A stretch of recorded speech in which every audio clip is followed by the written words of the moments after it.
வணக்கம் மக்களே. அமித்ஷா அவர்களோட ஒரு மாஸ்டர் பிளான். ஓபிஎஸ்க்கு ஆளுநர் பதவி விரைவில் வரப்போகிற ஒரு அறிவிப்பு. மொத்தமாகவே எல்லாம் மாறுதுன்ற இந்த தகவலை பற்றி இந்த வீடியோவில் ரொம்ப விரிவாக பார்க்கலாம் வாங்க. தமிழகத்தில் 2026 சட்டமன்ற தேர்தல் நெருங்கிட்டு இருக்க இந்த சூழ்நிலையில் தேசிய ஜனநாயக கூட்டணியை வலுப்படுத்துகிற முயற்சியில் பாஜக ரொம்ப தீவிரமாகவே இறங்கியிருக்குன்னு சொல்லலாம்.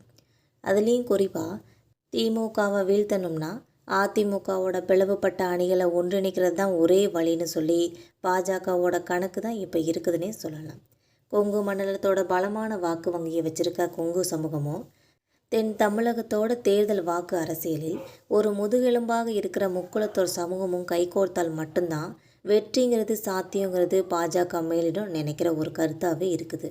இருந்தாலும் அதிமுகவோட பொதுச் செயலாளர் எடப்பாடி பழனிசாமி அவர்கள் முன்னாள் முதல்வர் ஓ பன்னீர்செல்வத்தை திரும்பவும் கட்சியில் சேர்ப்பதற்கு தொடக்கத்திலிருந்து இப்போ வரைக்கும் கடுமையான எதிர்ப்புகளை தெரிவித்து வந்துட்டு தான் இருக்கிறாரு.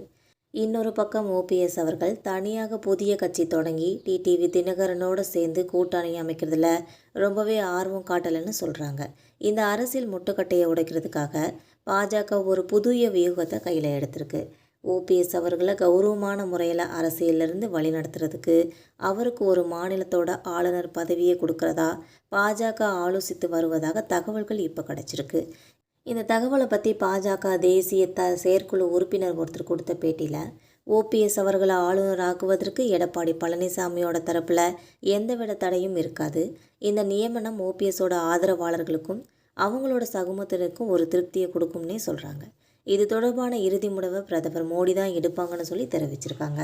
தற்போது நாட்டில் 2 முக்கிய மாநிலங்களில் ஆளுநர் பணியிடங்கள் காலியாகவே அல்லது கூடுதல் பொறுப்பிலே இருக்குதுன்னு சொல்லலாம். அதாவது மணிப்பூர், நாகாலாந்து பகுதியில் தமிழகத்தை சேர்ந்த மூத்த பாஜக தலைவர் இல கணேசன் அவர்கள் ஆளுநராக வேலை செஞ்சுட்டு இருந்த நேரத்தில் ஆகஸ்ட் 2025 காலமாயிட்டாங்க. இதனால் ஏற்பட்ட வெற்றிடத்தை நிரப்புறதுக்கு ஒரு தமிழரை நியமிக்கணும்னு சொல்லி மத்திய அரசு திட்டமிட்டிருக்காங்க. மகாராஷ்டிராவோட ஆளுநராக இருந்த சிபி ராதாகிருஷ்ணன் அவர்கள் இந்தியாவோட துணை குடியரசுத் தலைவராக பதவியேற்றுட்டாங்க. இதனால் அந்த மாநில ஆளுநர் பொறுப்பையும் இப்போ குஜராத் ஆளுநர் ஆச்சாரியா தேவராவுக்கு தான் கூடுதல் பொறுப்பாக கவனித்து வந்துட்டுருக்காங்க.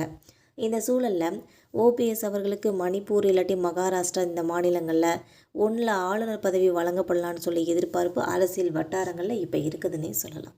ஓபிஎஸ் அவர்கள் ஆளுநராக போயிட்டாங்கன்னா அதிமுகவில் இபிஎஸோட ஒற்றை தலைமைக்கு இருந்த கடைசி முட்டுக்கட்டையும் நீங்கிடும்.